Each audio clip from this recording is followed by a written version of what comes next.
El guardavías. Charles Dickens. Hola, el de ahí abajo. Cuando escuchó una voz que le llamaba de esa manera, estaba de pie en la puerta de la caseta, con una bandera en la mano enrollada alrededor de un palo corto.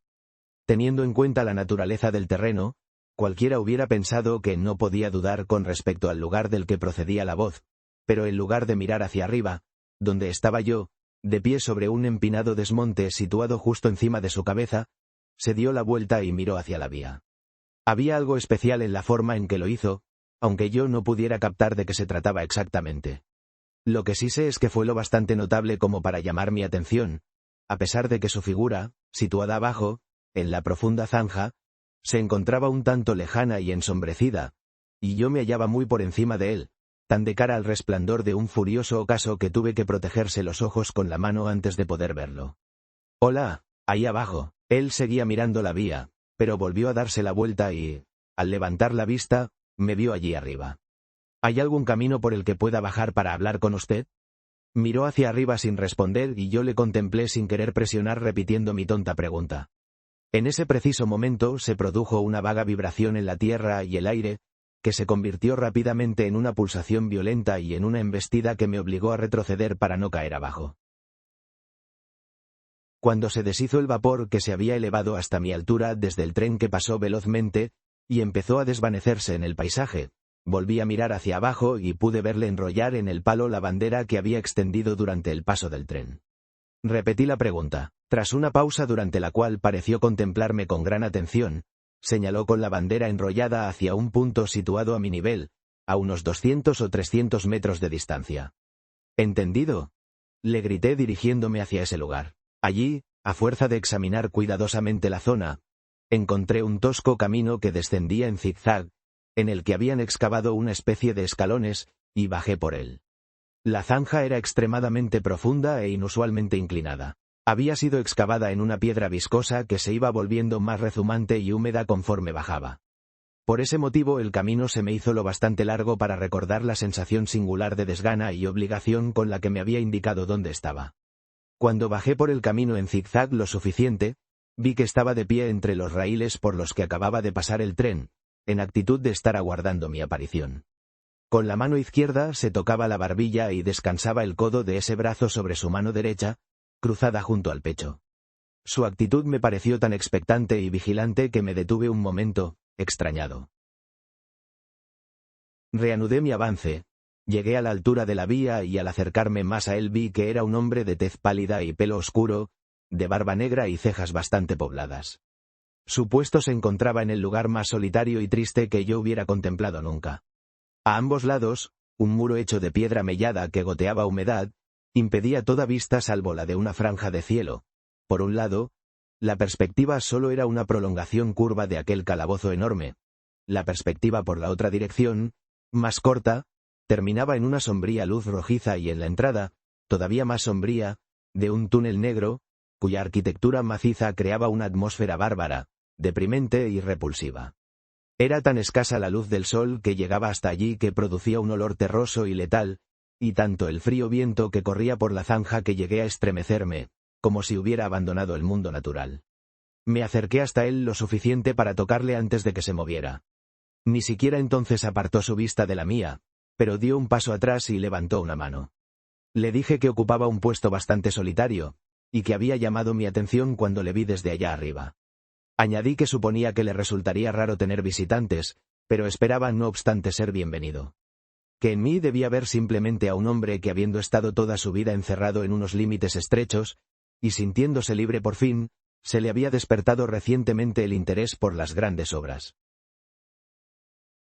Le hable con acento agudo en ese sentido, aunque estoy lejos de encontrarme seguro de que fueran con acento agudo esos los términos utilizados, pues aparte de que no se me da muy bien iniciar una conversación, había en aquel hombre algo que me intimidaba. Dirigió una curiosa mirada hacia la luz roja situada cerca de la boca del túnel, permaneció con la vista fija en ella durante un rato, como si le faltara algo, y después volvió a mirarme. Le pregunté que si la luz formaba parte de sus obligaciones. ¿Acaso no lo sabe?, me respondió en voz baja. Contemplando su mirada fija y aquel rostro melancólico pasó por mi mente el pensamiento monstruoso de que se trataba de un espíritu, y no de un hombre. Desde entonces he pensado muchas veces si no habría algún problema en su mente.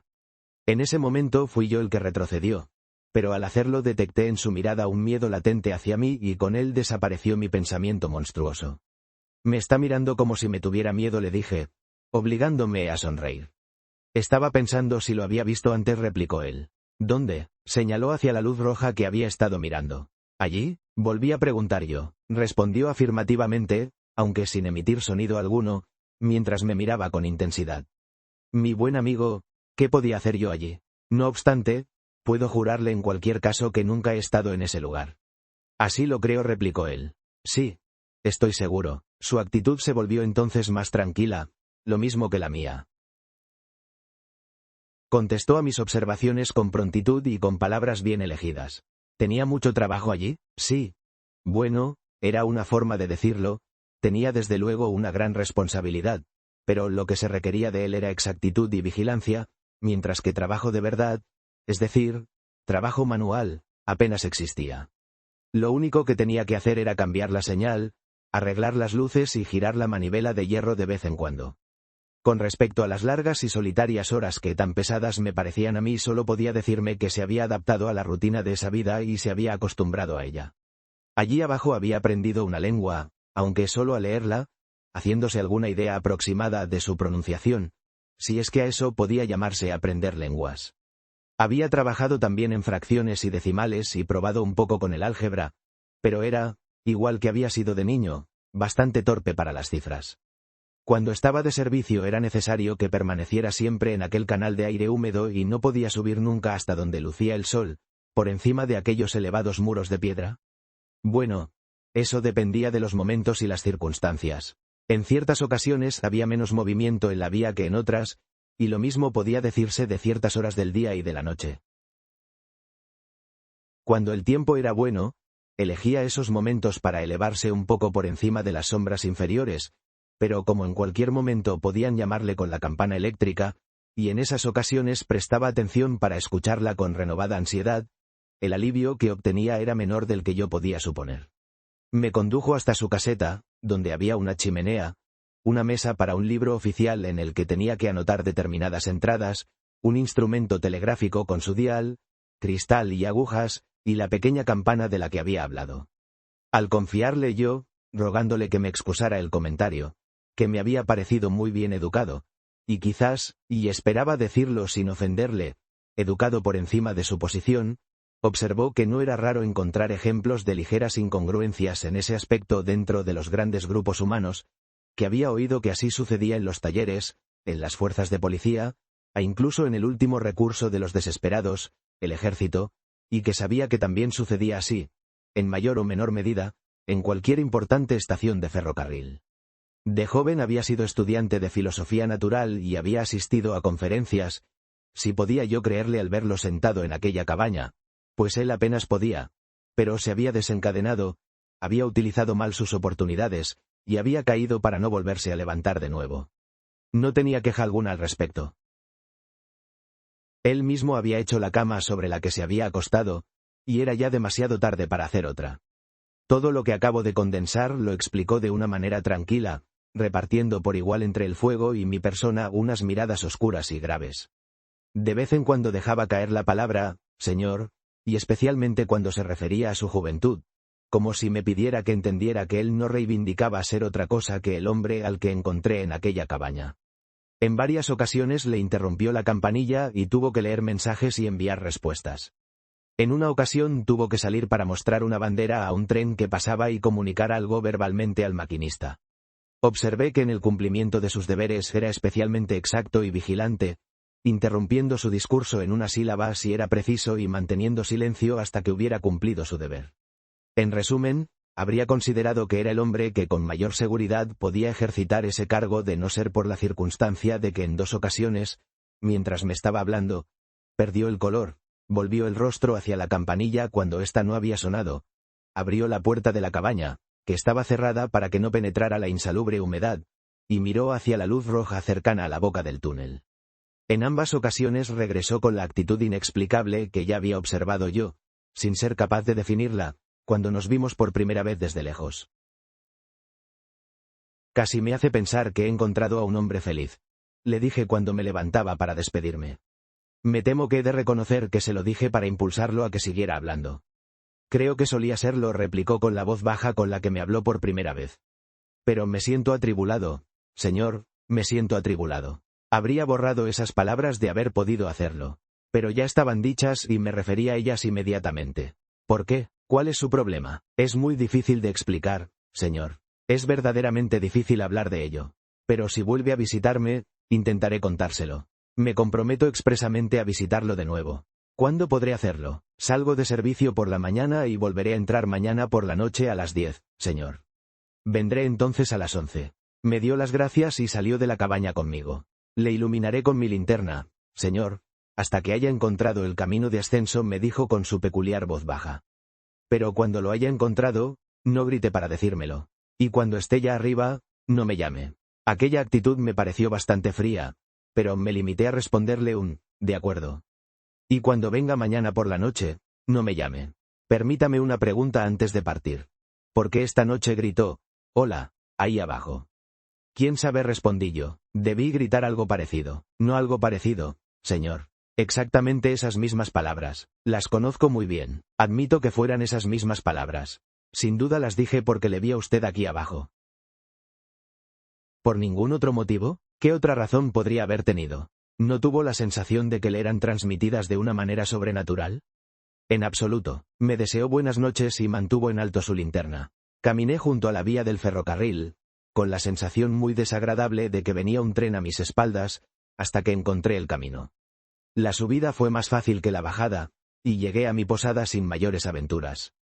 Puntual a mi cita, cuando unos relojes distantes daban las 11 de la noche siguiente, puse el pie en el primer escalón de la bajada en zigzag.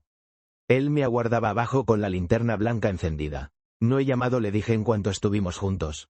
¿Puedo hablar ahora? Por supuesto que sí, señor. Buenas noches, y aquí está mi mano. Buenas noches, señor, y aquí está la mía.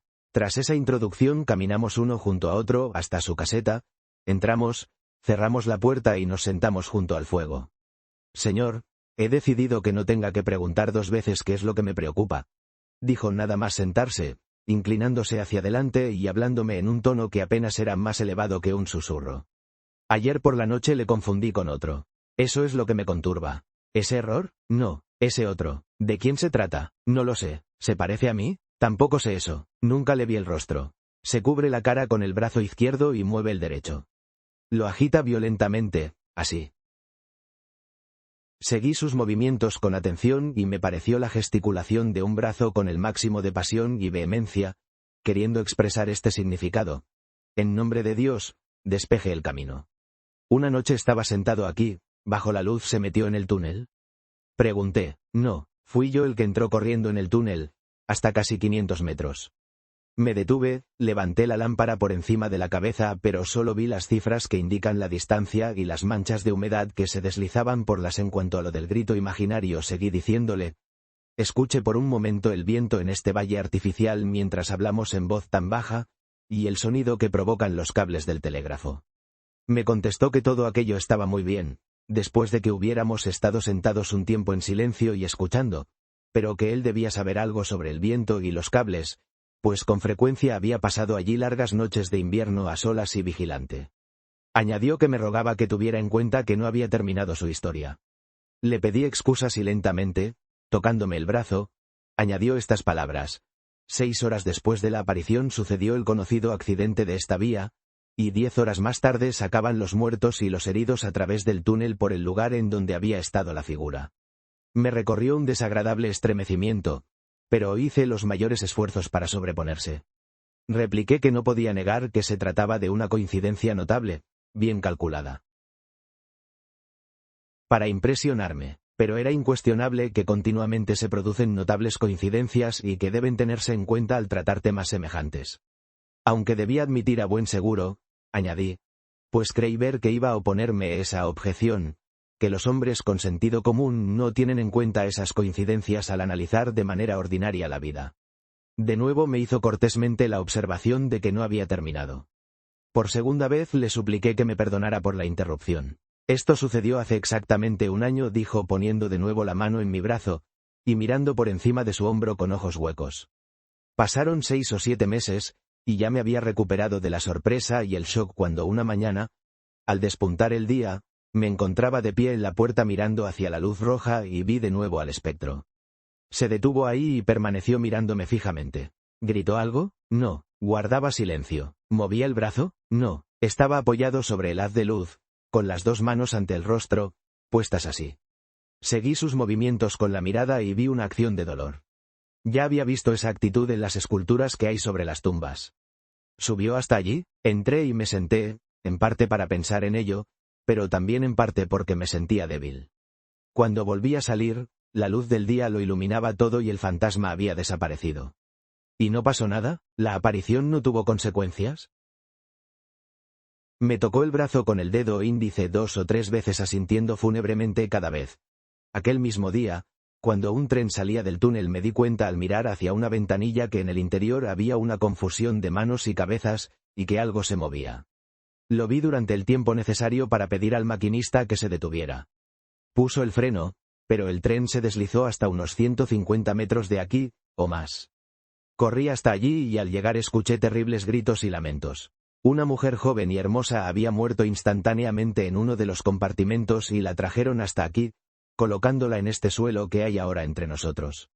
Involuntariamente, eché con acento agudo hacia atrás mi silla y miré las tablas que él me señalaba.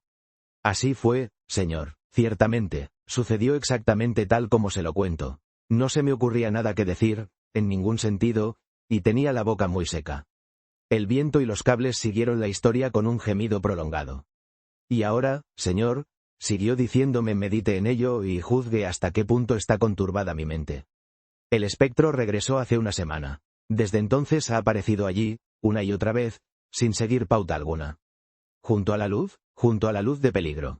¿Y qué es lo que parece hacer? Repitió, si ello es posible con mayor pasión y vehemencia, la misma gesticulación cuyo significado había interpretado como, por Dios, despejen el camino.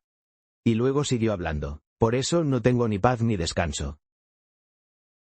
¿Durante sonó la campanilla ayer por la noche cuando yo estaba aquí y usted salió hasta la puerta? Por 2 veces. Bien, ya veo que su imaginación le está desorientando. Yo tenía la vista fija en la campanilla, y los oídos bien abiertos a su sonido, y tan seguro como de que estoy vivo que no sonó en esas ocasiones. No, ni en ningún otro momento, salvo dentro del curso natural de las cosas físicas, cuando la estación se comunicaba con usted. Todavía no he cometido nunca un error, señor, añadió agitando la cabeza, jamás he confundido la llamada del espectro con la del hombre. La llamada del fantasma es una extraña vibración en la campana que no viene de parte alguna, y no he afirmado que la campana se mueva delante de los ojos. No me extraña que usted no la oyera, pero yo sí la escuché. ¿Y estaba el espectro allí cuando miró? Allí estaba. ¿Las 2 veces? Las 2, repitió con firmeza. ¿Querría venir conmigo hasta la puerta y mirar ahora? Se mordió el labio inferior, como si lo que yo le había propuesto le desagradó, pero se levantó. Abrí la puerta y salí hasta el primer escalón, mientras él permanecía en el umbral. Estaba allí la luz de peligro. También la boca tenebrosa del túnel. Los altos muros de piedra húmeda de la zanja. Y por encima, las estrellas. ¿Lo ve? Le pregunté fijándome especialmente en su rostro. Sus ojos estaban tensos, pero no mucho más, quizá, de lo que habrían estado los míos de haberlos dirigido tan ansiosamente hacia ese lugar. No respondió, no está allí.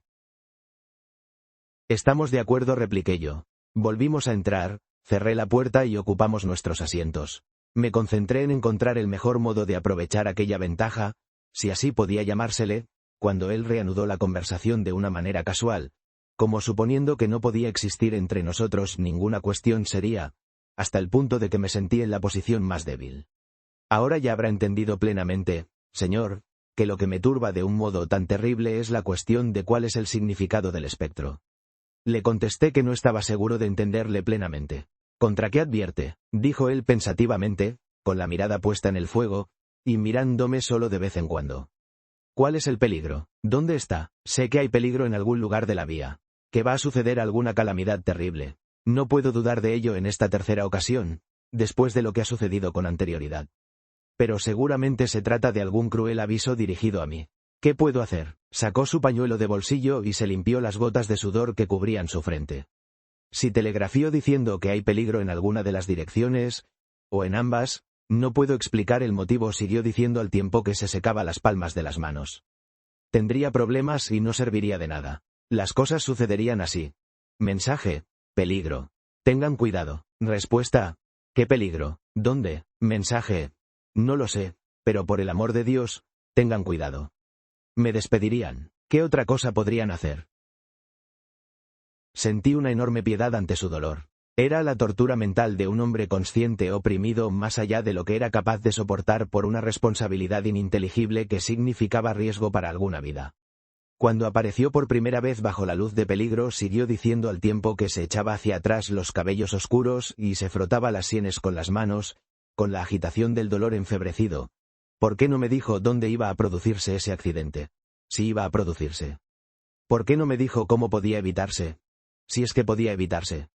Cuando en la segunda ocasión ocultó el rostro, ¿por qué en lugar de hacer eso no me dijo que ella iba a morir y que les dejáramos llevarla a casa? Si en aquellas dos ocasiones solo vino para mostrarme que sus advertencias eran ciertas, y prepararse así para la tercera, ¿por qué no me advierte ahora claramente? Que el Señor me ayude. Solo soy un pobre guardavías en este puesto solitario. ¿Por qué no advierte a alguien que pueda ser creído y tenga capacidad de actuar? Cuando le vi en aquel estado entendí que por su propio bien, y por la seguridad pública, estaba obligado por el momento a tranquilizarla. Por ello, dejando a un lado toda cuestión de realidad o irrealidad que hubiera entre nosotros, le manifesté que cualquiera que cumpliera plenamente con su deber tenía que hacerlo bien por fuerza, y que al menos tenía el consuelo de que entendía cuál era su deber, aunque no pudiera entender aquellas confusas apariciones. En este sentido tuve más éxito que en el intento de razonar con él para que abandonara sus convicciones. Se tranquilizó. Las ocupaciones de su cargo empezaron a exigir más su atención conforme avanzaba la noche, y lo abandoné a las 2 de la mañana. Me había ofrecido a permanecer con él la noche entera, pero no quiso ni oír hablar de ello. No veo razón alguna para ocultar que en más de una ocasión me volví para mirar la luz roja mientras subía las escaleras, que no me gustaba esa luz roja, y que habría dormido muy mal de haber tenido mi cama debajo de ella. Tampoco me gustaban las dos secuencias del accidente y de la joven muerta. No veo razón tampoco para ocultar ese hecho, pero lo que más ocupaba mi pensamiento era la consideración de cómo debería actuar una vez que había recibido tales revelaciones. Tenía pruebas de que aquel hombre era inteligente, vigilante, laborioso y exacto, pero ¿cuánto tiempo seguiría siéndolo en aquel estado mental? Aunque su posición fuera subordinada, seguía confiando una importantísima responsabilidad, y me gustaría a mí, por ejemplo, que mi vida estuviera sometida a la posibilidad de que siguiera cumpliendo su deber con precisión. Incapaz de superar la sensación de que habría algo de traición si comunicaba a sus superiores de la compañía ferroviaria lo que el guardavías me había dicho, sin habérselo aclarado a él primero, proponiéndole otra salida, finalmente decidí ofrecerme a acompañarle, guardando el secreto por el momento, al médico que supiéramos de mejor reputación que ejercía en aquella zona para conocer su opinión. A la noche siguiente iba a terminar su guardia, tal como me había dicho, y estaría libre 1 o 2 horas después del amanecer, teniendo que reanudarla poco después del ocaso. Decidí por ello regresar en ese momento. A la noche siguiente el tiempo era muy bueno y salí a pasear temprano para disfrutarlo. El sol no estaba todavía demasiado bajo cuando crucé el campo cercano a la parte superior de la profunda zanja. Decidí ampliar el paseo durante 1 hora, media hora en una dirección y otra media de regreso, para llegar a tiempo a la caseta del guardavías. Antes de proseguir el paseo, me apoyé en el borde y miré mecánicamente hacia abajo, situado en el mismo lugar desde el que lo había visto por primera vez. No puedo describir la conmoción que sentí cuando vi que cerca de la boca del túnel aparecía un hombre que se tapaba los ojos con la manga izquierda y agitaba vehementemente el brazo derecho. El horror inexpresable que me oprimió pasó en un momento, pues enseguida vi que se trataba realmente de un hombre y que a su alrededor había un pequeño grupo de personas, a escasa distancia, a las que el primero estaba haciendo aquel gesto. Todavía no se había encendido la luz de peligro. Junto al palo que la sujetaba había una cabaña pequeña y baja, que no había visto antes, hecha con soportes de madera y lienzo encerado. No era más grande que una cama. Con una sensación irresistible de que algo iba mal, acosándome y reprochándome por un momento que había cometido una acción fatal al dejar solo allí a aquel hombre, sin enviar a nadie que vigilara o corrigiera lo que él hacía, Bajé por la escalera a toda la velocidad de la que fui capaz. ¿Qué sucede? Pregunté a los hombres. El guardavías murió esta mañana, señor. ¿No será el hombre que vivía en esa caseta? Así es, señor. Pero ¿no el hombre al que yo conozco? Podrá reconocerlo si lo ha visto antes, señor, dijo el hombre que hablaba en nombre de los demás, quitándose con solemnidad el sombrero y levantando un extremo del lienzo pues su rostro está entero. ¡Ay! ¿Y cómo sucedió esto? Pregunté cambiando mi mirada de uno a otro mientras volvían a cubrirlo. Fue atropellado por una máquina, señor. Ningún hombre en Inglaterra conocía mejor su trabajo. Pero, aunque no sabemos por qué, no se apartó del raíl exterior. Era a plena luz del día. Había apagado la lámpara y la llevaba en la mano. Cuando la máquina salió del túnel, le estaba dando la espalda, y la máquina le atropelló. Aquel hombre la conducía y podrá decirle cómo sucedió. Cuéntaselo al caballero, Tom. El hombre, vestido con un arrugado traje oscuro, se acercó al lugar que ocupaba anteriormente junto a la boca del túnel. A uno coger la curva del túnel, señor, le vi al final, como a través de unas gafas para ver de lejos. No tenía tiempo para cambiar la velocidad, pero sabía que él era muy cuidadoso. Como no parecía prestar atención al silbato, dejé de pitar cuando nos abalanzamos sobre él y grité tan fuerte como pude. ¿Y qué le dijo? Le dije, él de ahí abajo. Cuidado, por Dios, despeje el camino. Me sobresalté. ¡Ay! Fue un momento terrible, señor. No dejé de gritarle. Me llevé el brazo ante los ojos para no verlo y agité el otro hasta el final, pero no sirvió de nada. Sin prolongar la narración en ninguna de sus curiosas circunstancias más que en otra, antes de terminar debo sin embargo señalar la coincidencia de que la advertencia del conductor de la máquina no solo incluía las palabras que el desafortunado guardavías me había repetido que le acosaban, sino también las palabras que yo mismo, no solo él, había asociado, y eso en mi propia mente, a los gestos que el guardavías había imitado. Gracias por leer este libro de www.alejandria.com. Descubre nuestra colección de obras de dominio público en castellano en nuestra web. Fin de la historia. Si te gustó, dale like, suscríbete y cuéntanos en los comentarios qué parte fue tu favorita. Nos vemos en la próxima aventura.